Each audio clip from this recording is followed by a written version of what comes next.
everybody. Welcome to the Daily Space Weather. You see a coronal mass ejection kicking off as we make the video. 99% chance that coronal mass will eject. We'll also be talking about some things electric and some things not. Always an interesting subject. So what we're looking at here is the coronagraph from stereo A, located at Lagrange point 5, which would feature the Earth out to your right if you were viewing from that area. And we see a bunch of plasma suddenly building up in the Earth-facing zone, which indeed is quite likely to eject. 99.9% chance. It doesn't just suddenly build up like that and then hang around in the corona. So we've got some custom HelioViewer movies. Here's a close-up of that active region.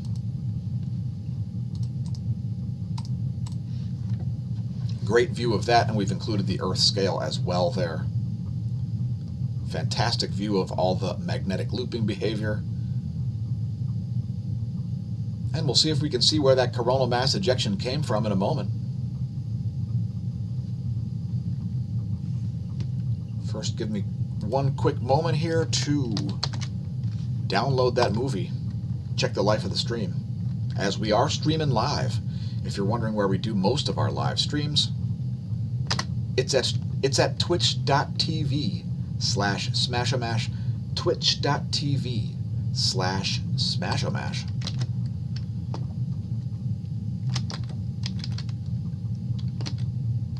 And here is the 171 angstroms view of the full northern hemisphere. And once again, we've included the Earth scale there to give you a little perspective. And let's see, this one not really showing us where that coronal mass ejection came from, although we did see a large filament kind of laying across this portion of the sun in 304 angstroms the past couple of days. I would suspect it probably came from there now. Here's the view in 304 angstroms. And I'm not seeing that filament anymore, an indication that perhaps, well, I do see a little bit of evidence of it up here. So I think that filament is getting ready to release here. That's my best guess, as we didn't really see a lot of activity in the southern hemisphere. And it's very hard to tell when you're looking directly at an object as bright as the sun. So now the sun is also a radio station, if you weren't aware. It sends out a constant 10.7 centimeter radio flux, which was discovered in 1947 and monitored ever since, especially by Canadians. Shout out to all of my favorite Canadians, as I have quite a list of lots of favorite Canadians. Anyway, the radio flux is at 72. There's approximately a 3-year graph of the radio flux. Note how it follows sunspot progression. I'll zoom in on that same area. And there you can see a very similar graph there. So the radio flux is nice because it allowed folks to monitor solar activity more accurately in the late 40s and moving on, even on cloudy days, before there were space-based equipment like the SDO and the SOHO. KP index, a measurement of global geomagnetism, is at 2. And the solar wind has continued to subside, and we have indeed seen a big uptick in earthquakes. We don't see any solar flares kicking off in the past 3 days. There's the graph of that. No big proton strikes either. There's the graph of that. Next real-time solar wind here at the Smash News Network. So we see a recently shifting phi angle here, possibly an indication of some coronal hole potential field force lines connecting with the Earth. And we saw an ongoing signal here quite close to 180 degrees right in that area. Otherwise, a subsiding of the solar wind. So you see the density dropping down from around 5 protons per cubic centimeter to about 3 protons per cubic centimeter, 3.5.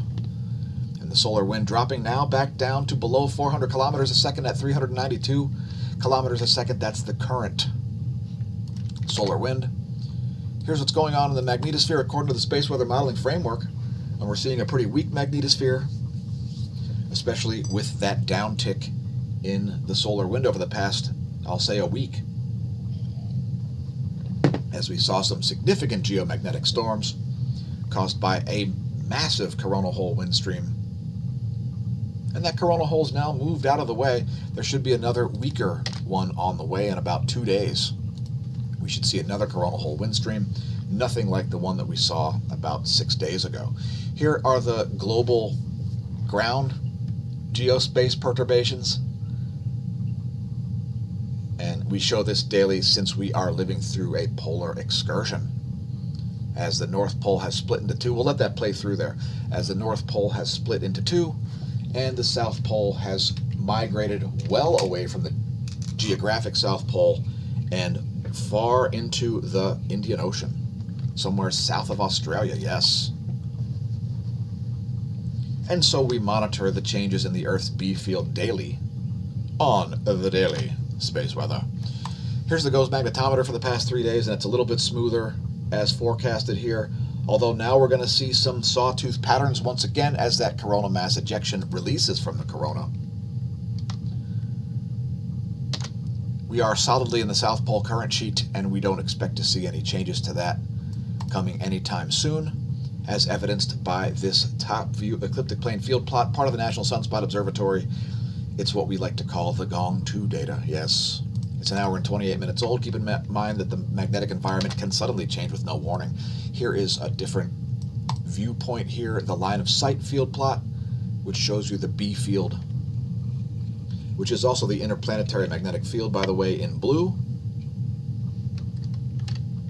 And one more image here. It's the coronal hole, not the coronal hole, the coronal magnetic field plot, showing you the potential field force lines of the solar corona itself.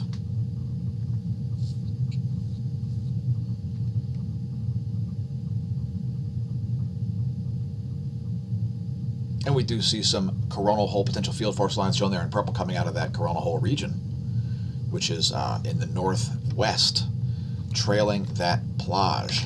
We'll show you later. And welcome to another edition of the Smash Lights.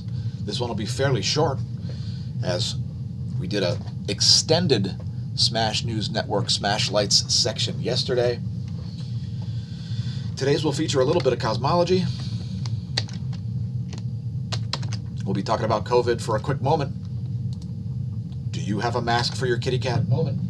Were you aware that there is evidence of zoologic transmission? Well, it's true, folks. Again, we do stream live Twitch most days. Live to Twitch most days, rather. Twitch.tv/smAsho. Check us out over there if you haven't. And now we've gotten to the point where we can't continue the video until you press like and subscribe on YouTube. You've already pressed like and subscribe. You did it at the office. You already told your friends and your foes to subscribe to the Smash News Network. It's youtube.com/smAshomash. There's exclusive content such as yesterday's Smash Light live stream, which was over 50 minutes long. And we had lots of great comments on there. The video got promptly demonetized, which is why you may not be able to find it in search. But if you head to youtube.com/smAshomash, you'll find it there. We've also got extensive playlists and so on. We're also on BitChute. If you're wondering the address, it's bitchute.com/smAshomash. Are you noticing a pattern? Have you seen the pattern of nonsense? Do you follow us on Instagram? That's another question for you. Do you follow us on Instagram? It's instagram.com/smAshomash. We're also on Twitter and all over other social media, and I might as well talk about it while I wait for other folks on YouTube to press like and subscribe. By the way, gravity waves aren't a thing, which is why one of the many reasons why Mr. MBB333 is full of beep. By the way, Birkeland currents aren't connecting everything in space. And thank God they're not connecting things like the Earth and the Sun. You know how I know? Because you'd be dead. That's why I know there's no Birkeland current connecting the Earth and the Sun. What a joke. By the way, stars aren't electric. The stuff happening on their surface is electric. Even the stuff coming out of their coronal holes, such as at the poles, has electric properties to the extent at which electrons are flowing However, not everything's electric. Because if everything were electric, why would we have a term, electric? We're also on Twitter, and you may want to check out my Twitter feed. If you haven't, you may not see gems like this. Were you aware that Google's a scam and not a verb? Yeah, stop using it as a verb. Stop using it as a search engine, most importantly, as they jumped the shark a long time ago. Also, we've got this lovely graphic here showing Earth's temperature versus carbon dioxide content over the past 600 million years. Even your dumbest friends who think CO2 drives climate will stop believing CO2 drives climate by looking at this simple graph. We tweet lots of Tony Heller's tweets here. Shout out to Tony. Every time somebody gets a low-grade fever, we should probably shut the country down. By the way, in a message to COVIDiots nationwide, Kamala Harris, the embodiment of corruption and government of COVIDiots by COVIDiots for COVIDiots, was tested for COVID-19, and oh my God, they came up negative. Thank goodness. By the way, I don't know about wishing death upon people. I think it might be sort of an unsavory thing to do. What do you think? Check it out. It's a photo of James T. Kirk, our Pleco. I think that's a Twitter exclusive. Also, we've announced an October contest here. It's more of a sweepstakes than a contest, I guess. And we're going to be giving out a free shirt in October. All you got to do is head to smAsho.com/forum.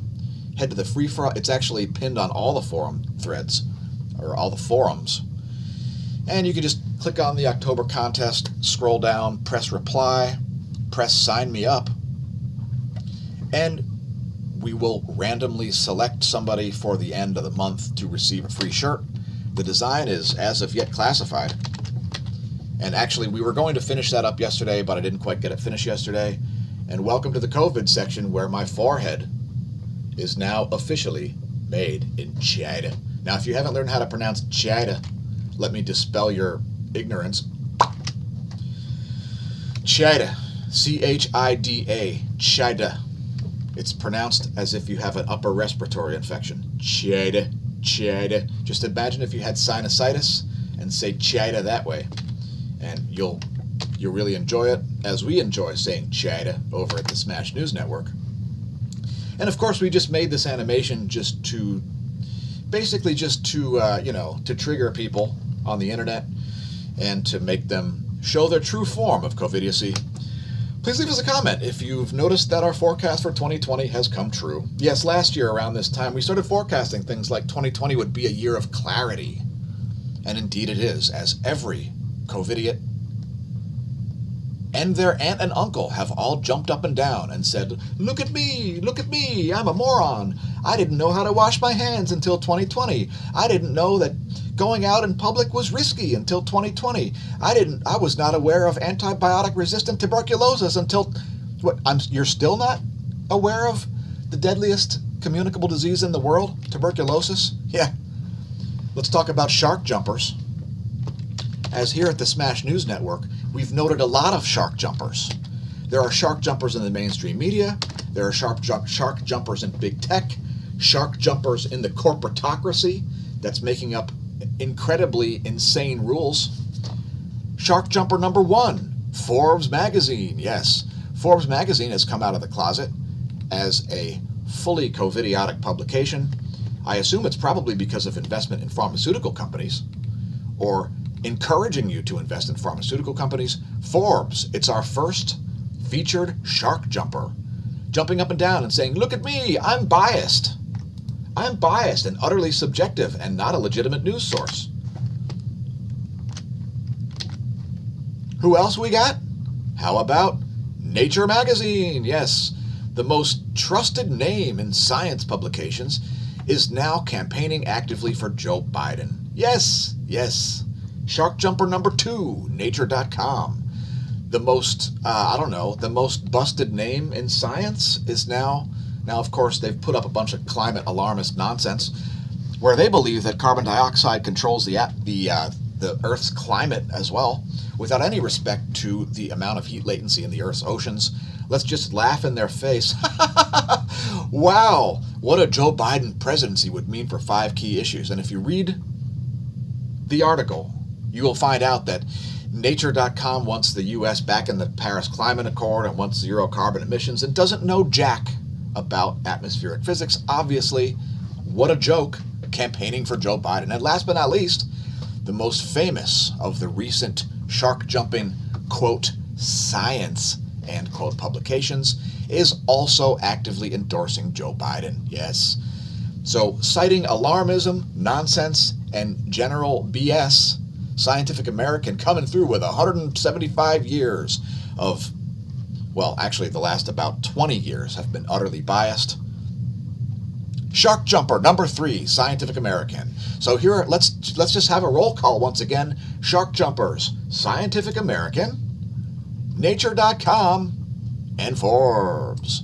Not to suggest that everything that these 3 pathetic organizations write is total nonsense, but if you don't have discernment, don't even freaking read the publications because they are pathetic. No, seriously though, read the publications. If you don't know the science behind it, I don't know, do some research, read up. In any case, dear big tech, you still can't break the internet, but the internet can still break you. I don't know if that's breaking news or not, but in any case, let's move on to some cosmology stuff. Now, cosmic rays seem to be more and more important when pertaining to the Earth's climate. There are many cosmic ray monitors around the whole planet, and cosmic rays, well, they're very interesting because they can cause very sudden cloud nucleation. A star can turn on and it can cause a cloud to form. It can cause a thunderstorm to form, perhaps. There is evidence that certain cosmic ray point sources are more important than others. Let's talk about probably the most important one, Cygnus X3. Now, this is the brightest intrinsic object in the galaxy, at least, from the perspective of the Earth solar system. And this was discovered back in the 1970s when somebody built effectively what was a cosmic ray detector underneath a 1,000-foot deep granite mountain in Minnesota and discovered Cygnus X3's very bizarre 4.8-hour periodicity. As you can see in the daily chart, Cygnus X3 is doing this 4.8-hour periodicity constantly. Now, it's doing it at various different energy states. These are the X-ray transmissions from Cygnus X3. Again, it's the tail of the swan, Deneb, featured in various different creation myths of the ancients. And why are we talking about it? Well, it's a high-mass X-ray binary. And it's important in terms of cosmology because you are interacting with it, especially if you're in the northern hemisphere. Of course, it's right on the horizon right now. But it does circle Polaris all summer long, never setting, as it is the celestial pole star at the other end of the precessional cycle. So here's X3, and this is the object which is orbiting this Wolf-Rayet star at a periodicity of 4.83 hours. One of the jets from this object are pointing directly at the Earth, and the third source that you see here, see this third source? That is an ionized disk of gas in between the Wolf-Rayet star and X3. Now, X3 has been termed all kinds of different things, like a quark star and so on. And without getting into that, so here's Deneb. And this is a Wolf-Rayet star. It's ultra huge. It would be about the size of Mars's orbit, much larger than the Sun. And this is having material siphoned off of it. And we're looking right down a jet of that more massive object that is orbiting it. So you've got a scenario like this. You've got one jet pointed away from the Earth, one jet pointed directly at the Earth, and you're inside of this jet about 37,000 light years away.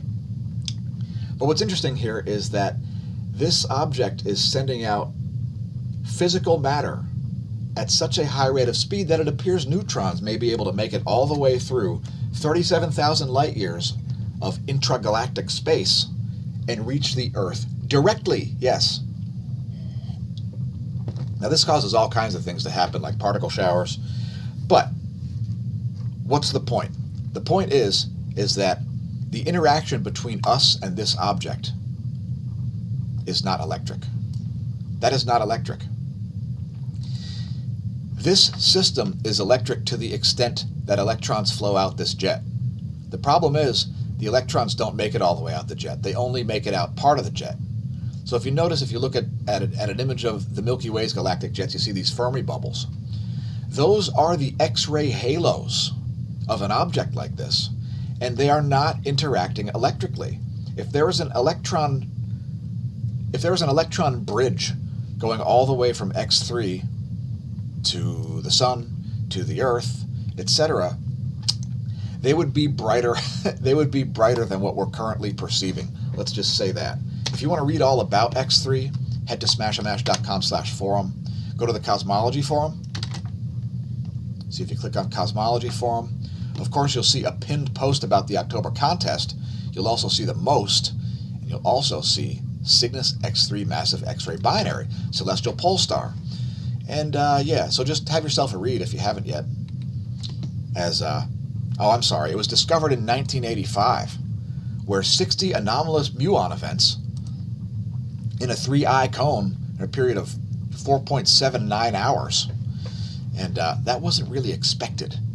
So anyway, Cygnus X3 has a direct effect on the Earth's weather, most likely.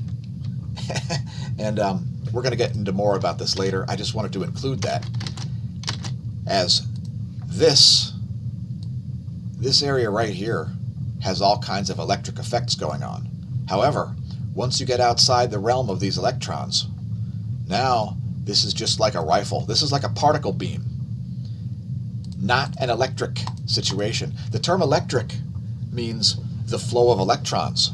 So the reason you fall through the floor is electronic, as electron shells are repelling each other in the molecules that make up your feet, the carpet, the floor, etc. That's not electric. Electric means the flow of electrons, and that's the main problem that I have with Electric Universe. Well, and it's, of course, because it's nonsense. So here ends another episode of the Smashlights. It's about time to get moving on to some more data here. We don't want the video to be too long. It is, after all, the daily space weather.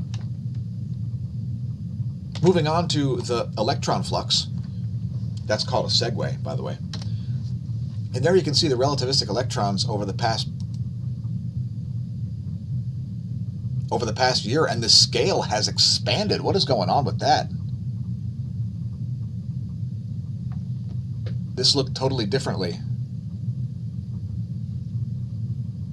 just about an hour ago. Anyway, you can see the scale has expanded here. We're seeing the highest levels of electron flux that we've seen in over a year. And it's creating some significant charging hazards, some GPS errors, and so on. Here is the forecast. The forecast is for it to level off. And we see indeed it has leveled off in the past 2 days. There's the 3-day chart.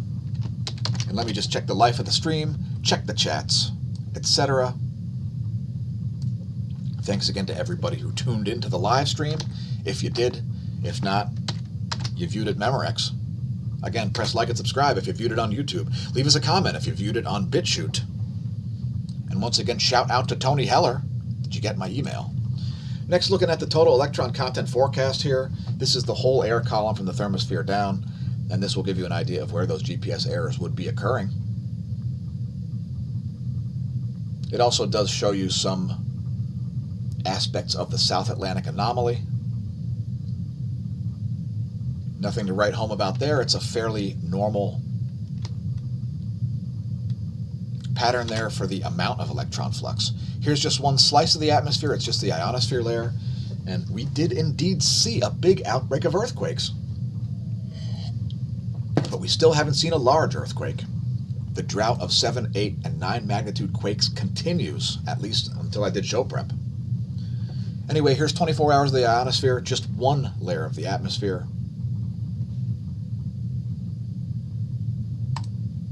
Looking a little bit wobbly there, not particularly anomalous. Some measuring errors there on the prime meridian, as you can see, and that probably has to do with dating problems. And it's, there you go, there's the latest image. It's 11:15 Universal Time, and man, we are late, so let's keep moving here. I like to use in-the-sky.org. Where were you when Deneb set? Well, it just did set. It's barely below the horizon where I'm located. You can set up your own star chart there, and I've drawn in the ecliptic like this, and the galactic plane there.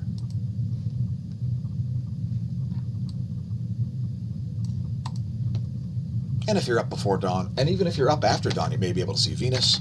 By the way, there's a great convergence going on between the Moon and Mars and Regulus. You can view that image there at spaceweather.com. Here is where stuff is in the solar system. There's where things will be in a week as the Earth chases Venus. And once again, Mercury, Earth, and Venus are forming a Dorito-shaped triangle.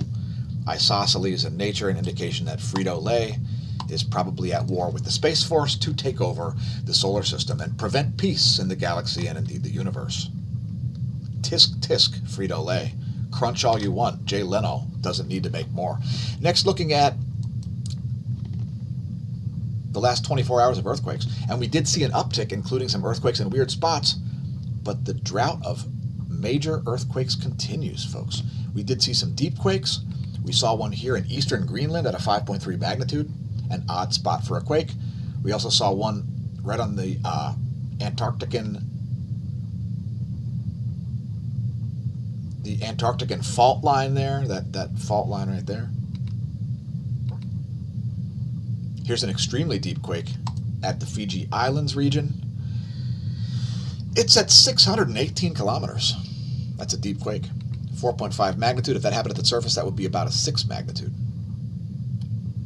Deep quake strikes Papua New Guinea at nearly 400 kilometers, depth at a 4.6 magnitude. Small deep quake at Alaska, 5.1 magnitude, nearly 100 kilometer deep quake at the Solomon Islands.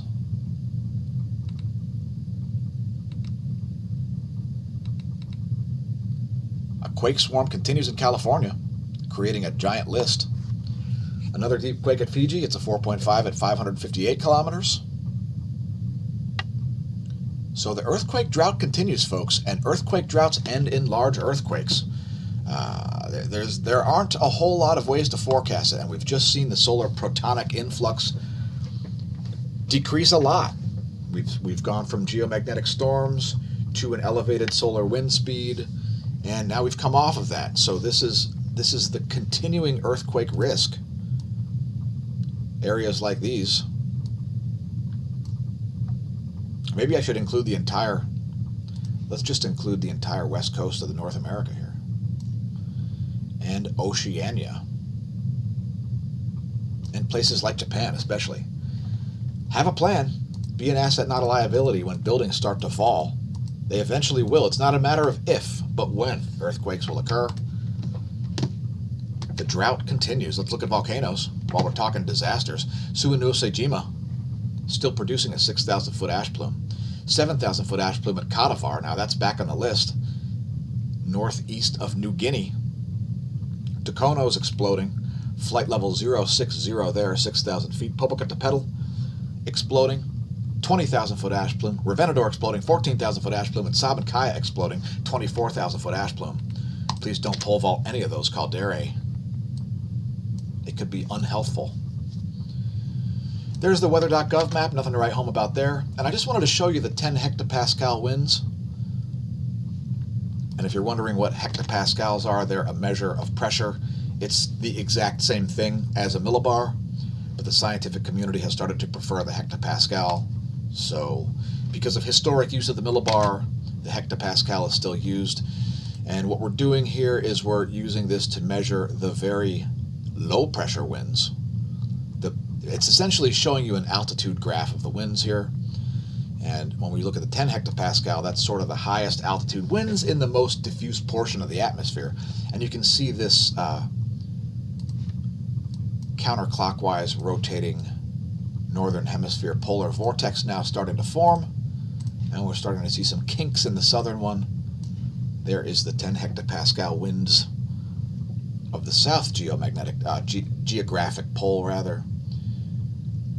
And here's the 25 hectopascal, which we use to look at the jet streams. Here are the jet streams of the eastern world.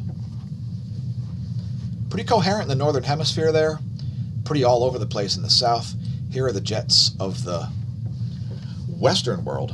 And we still see this extreme cold air being pulled down into the U.S., making for some cold times and some frost advisories in the central plains. Also, it's going to be a cold day in Bermuda, and you can see that northern air being pulled down, the jet stream going the wrong way, and so on. Extreme meridional jet stream flow continues. Now, there is a tropical system, and it looks like most of the rain is going to end up in the Gulf. So here's the forecast. And southern Louisiana is still going to get some rain that they definitely probably didn't need. Anyway, there's where we expect things to be at midnight.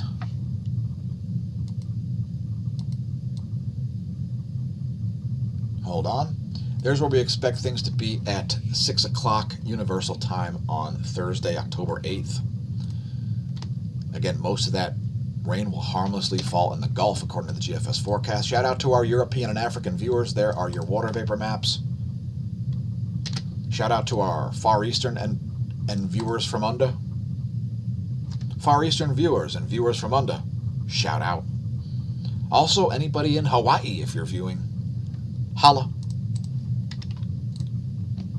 Gabby Reese, if you're watching our videos, tell your friends and foes, science noobs and science pros. Here is the water vapor situation for the Americas. And if you're wondering, yes, Gabby Reese could house me in volleyball.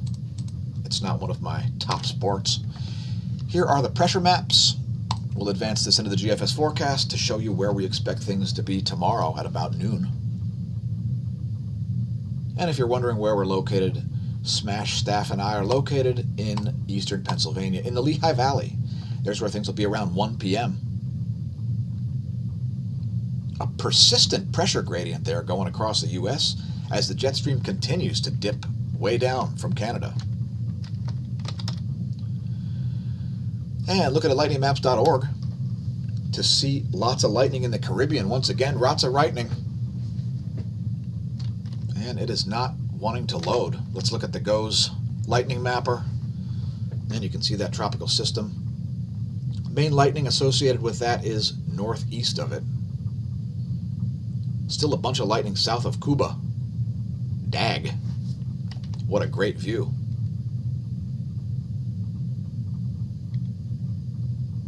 Next, we've got some more meteorology stuff here. Here is the U.S. Doppler radar map. Great Lakes region getting pounded with some rain. Otherwise, the country's mostly dry. Looks like some wintry mix in northern Iowa and southern Minnesota. Shout out to our viewers from those regions. Let us know if you saw some wintry mix. And we're going to zoom in on this tropical system here over the Central Gulf. For all of you weather pornographers out there, leave a comment, David Schlotauer, or perhaps Tony Heller, if you're watching the video. Leave us a comment, Chris Martz, if you watch our daily space weather. Here is the U.S. water vapor situation, and we'll look at that same area over the Gulf. We've got some dry air there once again in the western Gulf, which is going to cause that to stagnate, and that's good news for everybody in those over-inundated Gulf states. It's going to cause that system to stagnate and rain in the Gulf. And last but not least, we're going to look at this convergence zone here over Tennessee, as that's sort of where the jet stream convergence is happening. And you can see all of this dry massive air getting a push as it tries to mix in with that warmer air from the south. And here's the U.S. overall water vapor map. We'll leave that on for a minute. And I'll leave me off for a minute.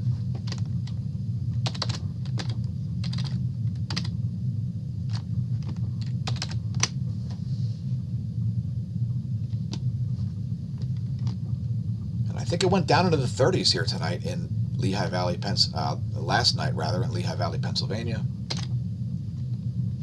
Thanks to our patrons, the true source of funding for the content.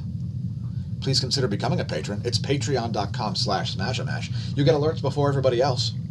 Please join at the $3 or more level, as we'll be eliminating the $1 and $2 tiers by New Year.